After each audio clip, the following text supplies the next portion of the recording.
Assalamualaikum warahmatullahi wabarakatuh. Hai, perkenalkan nama saya Jiharosi. Saya dari Prodi PGSD. Saya akan menyampaikan sebuah video wawancara mengenai tugas literasi dan kepramukaan. Warahmatullahi wabarakatuh. Izin mewawancarai Bapak selaku pembina kepramukaan untuk tugas literasi karakter dan kepramukaan. Pertanyaan yang pertama, Bagaimana struktur organisasi kepengurusan pramuka yang ada di SD Bapak? Kalau biasa sih struktur organisasinya ya meliputi tadi Kamardibus itu selaku kepala sekolah, terus pembina putri dan putra. Gugusnya ada dua ya, putra sama putri.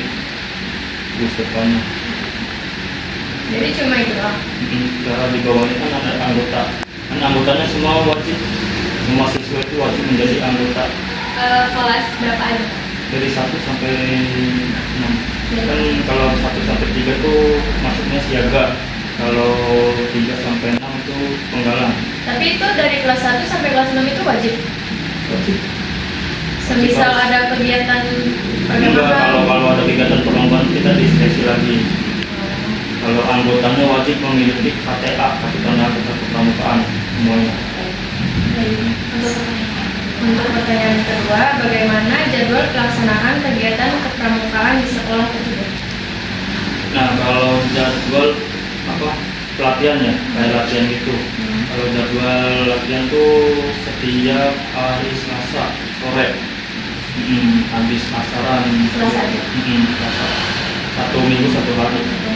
Kenapa tidak hari Sabtu? Karena aturan sekarang dari dinasnya kalau Sabtu tuh menjadi hari belajar guru, jadi guru tuh harus belajar.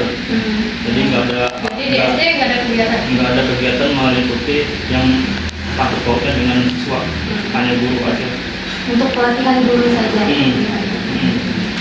Untuk pertanyaan ketiga, apa saja bentuk kegiatan kepramukaan rutin dan non-rutin yang ada di SD tersebut?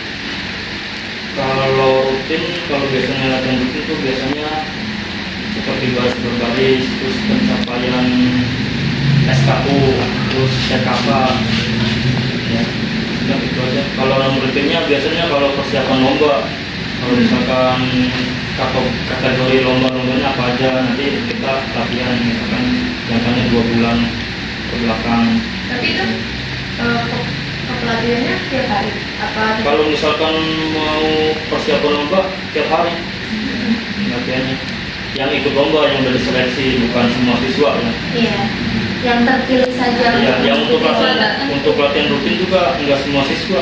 Jadi dipilih biasanya dari kelas 5 sampai kelas 4 sampai kelas 5 yang ikut persiapan buat jambore biasanya. Untuk pertanyaan yang keempat itu bagaimana ketersediaan sarana dan prasarana yang mendukung pelaksanaan kegiatan pramuka di sekolah? Kalau di SD yang Tegal 1, kalau sarana sudah memadai ya, seperti tenda buat kemah atau jambore, terus tongkat-tongkat atau tali, terus bendera-bendera regu, semua sudah ada. Sudah lengkap ya? Ya, sudah lengkap.